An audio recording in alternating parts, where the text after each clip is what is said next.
यह है संगठन सूक्त, ऋग्वेद का अंतिम सूक्त है। समाज में सज्जनों का संगठन कैसे बने, हम कैसे भाव विचार रखें, लोगों से कैसा व्यवहार करें, एक संगठित समाज बना सकें, इसके लिए उचित मार्गदर्शन इस सूक्त में हमें प्राप्त होता है। इसीलिए इसको संगठन सूक्त कहा गया है।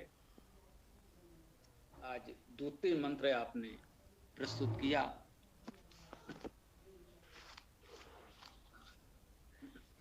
ओम संगच्छध्वं संवदध्वं संभो मनांसि जानताम् देवा भागं यथा पूर्वे संजानाना उपासते।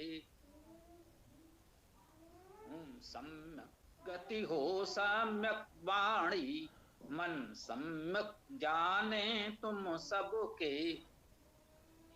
देवों ने जाना भाग यथा, सम्यक उपासना कर करके। इस मंत्र में हमें निर्देश है सम गच्छध्वम, सम उपसर्ग सम्यक रूपेण गच्छध्वम, चलो गति करो, गम गच्छ जाना गति करना। सम गच्छध्वम सम्यक रूपेण गति करो, गति तो सब में है। जीव के अंदर जीव में भी गति होती है। उस गति का उपयोग लाभ सबको नहीं मिलता। कह सकते हैं कि जो चाहते हैं वह लाभ तो नहीं ही मिलता, वह गति अपेक्षित परिणाम नहीं दे पाती यदि सम्यक न हो। लक्ष्य प्राप्ति के लिए यदि सम्यक प्रयास किया जाए, भली प्रभात सोच विचार कर किस दिशा में कैसे चलना है, ये सोच विचार कर प्रयास किया जाए, तो उस गति का अपेक्षित परिणाम लाभ प्राप्त हो सकता है।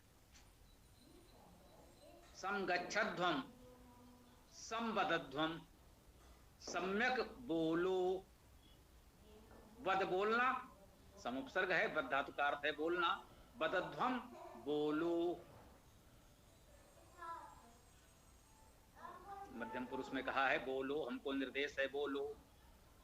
समगच्छध्वम सम्यक प्रकार से चलो, संवदध्वम सम्यक बोलो, सम वो मनांश जानता, सम सम्यक रूप से वो तुम्हारा मनांश मन, ये मन का बहुवचन है मनांश,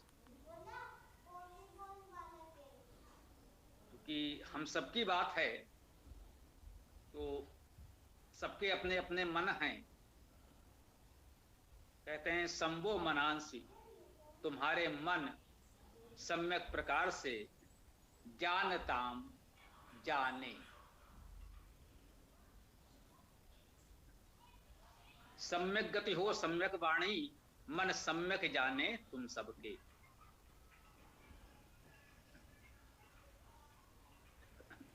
जो हम जानते हैं उसे भली भांति जाने। आधी अधूरी जानकारी, कहीं से कोई अधूरा वाक्य ले लिया और उसी पर वाद विवाद करने लगे, देखो भाई इन्होंने ऐसा कह दिया, वहां ऐसा कर दिया। आप लोग देख रहे हैं ऐसा बहुत हो रहा है समाज में। किसी की भी आधी अधूरी बात को लेकर उसका इस प्रकार प्रचार किया जाता है कि जैसे उसने कुछ और बात कही हो, जबकि हम कहना कुछ और चाहते हैं। हमारे इसी मंत्र व्याख्या से ही ऐसे लोग कुछ अधूरी बात निकाल करके प्रचारित कर सकते हैं। संभवतः 2-3 लोग हैं जो करते भी हैं। कहीं से अधूरी बात उठा लेंगे, भाई उन्होंने तो ऐसा कहा, ऐसा किया, ऐसा तो नहीं करना चाहिए, तो गलत है, ये ठीक नहीं है। तो यह तो जानबूझकर किया गया दुष्प्रचार है, जो आप समझ भी पाते हैं। यदि आप पूरी कक्षा, पूरी मंत्र व्याख्या देख रहे हैं और जब कहीं आपकी जानकारी में कोई अधूरा वाक्य आएगा तो आप तो समझ जाएंगे कि ये पूरी मंत्र व्याख्या में ये बात कहाँ और कैसे कही गई थी, उसका क्या आशय है। जिन्होंने उतना ही देखा है वे भ्रमित हो जाएंगे। तो इससे हमें यह सीख मिलती है कि बात को सम्यक रूपेण जाने। सम्यक का अर्थ यही है भली भांत पूरी तरह से समझ बूझ कर उसे अपनाएं।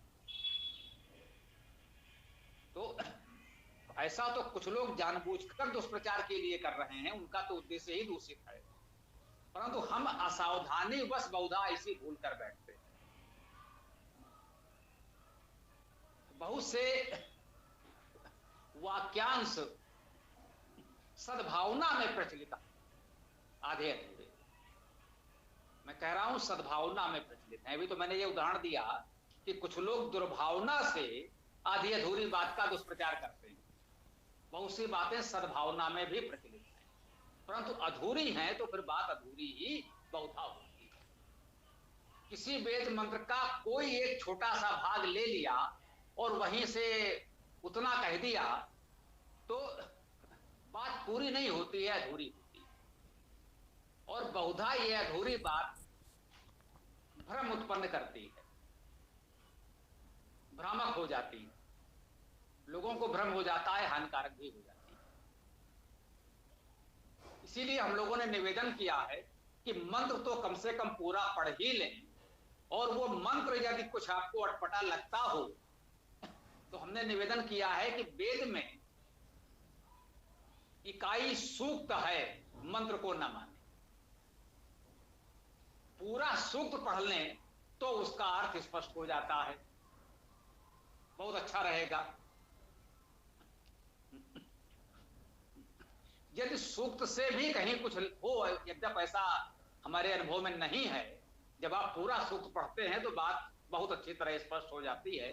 सूक्त सुगठित हैं, यह मैं कहना चाहता हूं। फिर भी मान लीजिए इतने विशाल वेद में कोई छोटा सा सूक्त है और किसी ने तोड़ मरोड़ कर उसकी व्याख्या कर दी, तो ऐसा सामान्यतः संभव तो नहीं है, फिर भी कभी कभी ऐसे गंभीर विषयों में अतिरिक्त सावधानी बरतनी होती है। तो कृपया प्रयास करें पूरा अध्याय देखें। जो भी ऐसी बात करे भ्रामक, उससे कहें भैया ये कहाँ है, जरा वो हमें सूक्त वो अध्याय दिखा दो, और उनसे कहो कि भैया जरा पूरा अध्याय एक बार पढ़ जाओ, केवल और कुछ मत करो, केवल एक बार पढ़ लो, बहुत से भ्रम दूर हो जाए। जानकारी सम्यक हो, परिपूर्ण हो, यह आवश्यक है। अभी हमने निवेदन किया था सद्भावना में, उसको समझना आवश्यक है। जैसा कि अभी हमने कहा कि पूरा सूक्त पढ़ेंगे तब बात समझ में आएगी, और यदि 1% कभी कहीं कोई भ्रम इसके बाद भी रह जाए तो अध्याय पढ़ लें, पूर्ण हो जाएगा। मैं ये बिल्कुल नहीं कह रहा हूं कि नहीं आप चारों वेदों का सांगोपांग संपूर्ण अध्ययन कर लेंगे तभी समझेंगे, नहीं। ये तो एक प्रकार से बचने का बहाना हो जाएगा, क्योंकि सब जानते हैं कि ये व्यवहारिक रूप से जन सामान्य के लिए संभव नहीं है। परंतु एक अध्याय को एक बार पढ़ लेना संभव है, ये असंभव नहीं, ये बहुत कठिन नहीं है। एक अध्याय पढ़ने में कुछ पल लगेंगे, पढ़ा जा सकता है। एक सूक्त तो बहुत सहजता से पढ़ा जा सकता है। तो मेरे ये कहने का आशय बिल्कुल नहीं है कि एक मंत्र अथवा एक मंत्र का कोई भाग आपको कोई अच्छी सूचना, जानकारी, उपदेश, मार्गदर्शन दे ही नहीं सकता। बहुधा एक मंत्र तो क्या, एक मंत्र का बहुत छोटा सा भाग भी हमको बहुत महत्वपूर्ण बात कह जाता है, हमारे लिए बहुत बड़ी प्रेरणा बन जाता है। ऐसा होता है। हम लोग बोलते हैं ओम खम ब्रह्म, ये क्या है? यजुर्वेद के अंतिम मंत्र का अंतिम चरण है, बहुत छोटा सा, और यह अपने आप में पूर्ण मंत्र है, अपने आप में संपूर्ण वेद का सार है, इतने में समझा जाए तो एक मंत्र का छोटा सा अंश भी हमारे लिए बहुधा बहुत उपयोगी हो सकता है। ये बात भी हम कह रहे हैं सकारात्मक रूप से।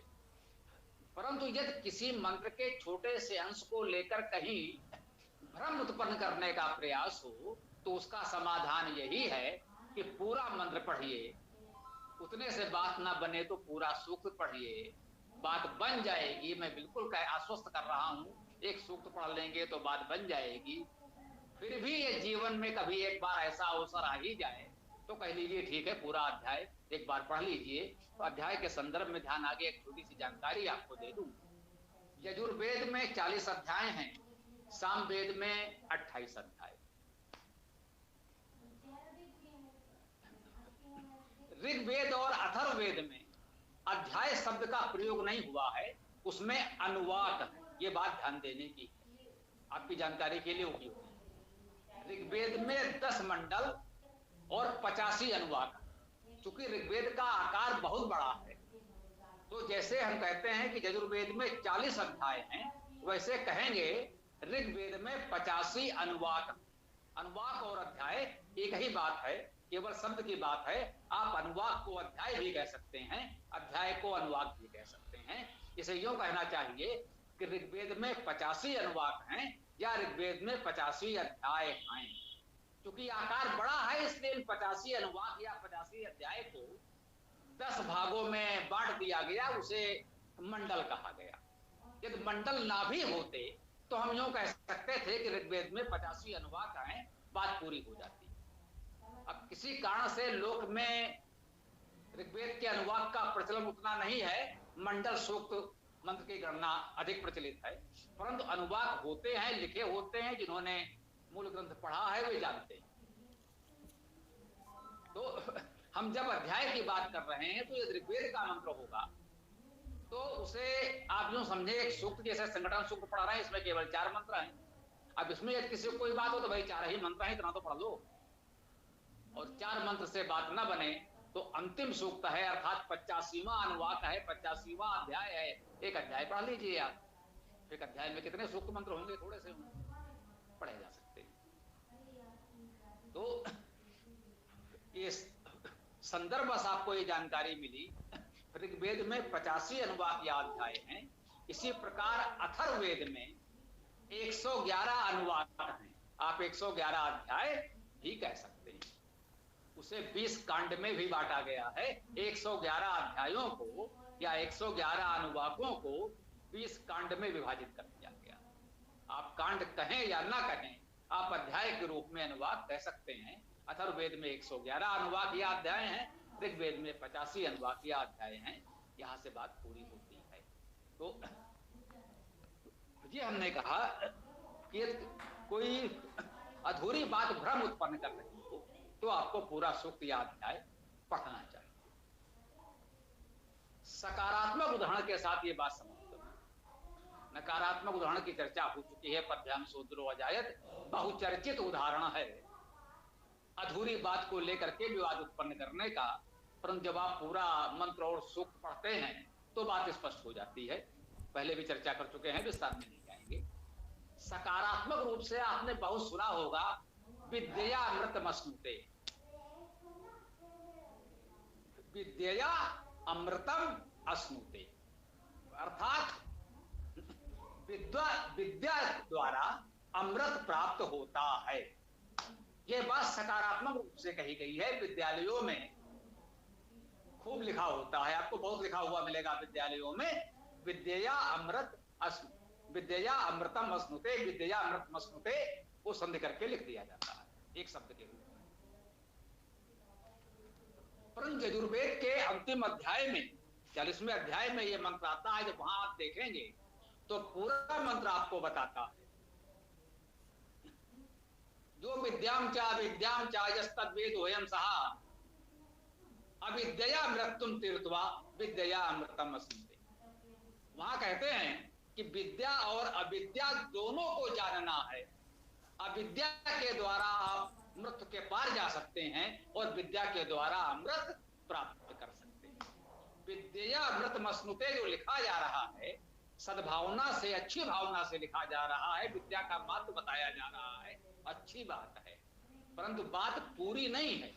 बात पूरी तभी होगी जब वो पूरी बात कह रहा है, अविद्या मृत्युम तीर्थवा विद्या अमृतमश्नुते। अविद्या के द्वारा मृत्यु के पार जाते हैं और विद्या के द्वारा अमृत प्राप्त करते हैं। ये यजुर्वेद का 40वां अध्याय ओम स्थिति के नाम से भी हम लोगों ने अध्ययन किया है और इसकी व्याख्या हो चुकी है। जिनको और अधिक विस्तार से जानना है तो वहां देख सकते हैं। तो यहाँ समजानाना उपासते, सम्यक रूपेण जानकारी करके उपासते उपासना करते हैं। उपासते उप समीप उपसर्ग है, आस धातु है, बैठना स्थित होना। उपासते उपासना करते हैं ऐसे भी कह सकते हैं। उप आसते निकट बैठते हैं ऐसा भी कह सकते हैं। जैसे आप देखिए यहां पर कहा है उपासते, उप आसते समीप बैठते हैं, या हमने कहा उपासना करते हैं। दोनों में कोई अंतर नहीं, दोनों में कोई अंतर नहीं है। जैसे कोई कहता है दर्शन करते हैं या देखते हैं, दोनों का मतलब एक ही हुआ। खेल रहे हैं, खेल कर रहे हैं, देख रहे हैं, दर्शन कर रहे हैं, पढ़ रहे हैं, पढ़ाई कर रहे हैं, बात तो एक ही हुई ना। कहते हैं भैया आप पढ़ रहे हैं या पढ़ाई कर रहे हैं, तो उपासते उप आसते समीप बैठते हैं या उपासते उपासना करते हैं, बात एक ही है। ये कहने का आशय क्या है? बहुधा हम समाज में देखते हैं इस प्रकार के भ्रम भी उत्पन्न हो जाते हैं। भाई देखा या देखते हैं, बोले साहब दर्शन किया, जैसे कोई बहुत बड़ी बात हो गई, अलग बात हो गई, नहीं। दर्शन किया अर्थात देखा एक ही बात है। जल कहें या पानी कहें, बात एक ही है। लोक व्यवहार में प्रचलन में हम पानी शब्द का प्रयोग यहां अधिक कर रहे हैं, जल का प्रयोग उतना अधिक नहीं हो रहा है। तो जल कहने में कुछ हमको विशेषता लग सकती है, परंतु अर्थ तो वही है। तो यहां ये देखना है जो कहा है समजानाना उपासते, सम्यक रूपेण जानते हुए उपासना करते हैं या समीप बैठते हैं। जब हम सम्यक प्रकार से बात को जान लेंगे, वेद मंत्रों को जान लेंगे, उसके अर्थ को भली बात समझ लेंगे, तब हम वास्तविक उपासना कर सकेंगे या उपासते निकट बैठ सकते हैं। तभी हम उसी प्रभु परमेश्वर के निकट बैठने के अधिकारी हो जाते हैं, उपासना कर पाते हैं। उपासना का अर्थ है निकट बैठना। संसार में तो यहां वहां हम लोग भटक रहे हैं, उपासना क्या है? पूरा जीवन हम संसार में यहां वहां भटकते रहते हैं।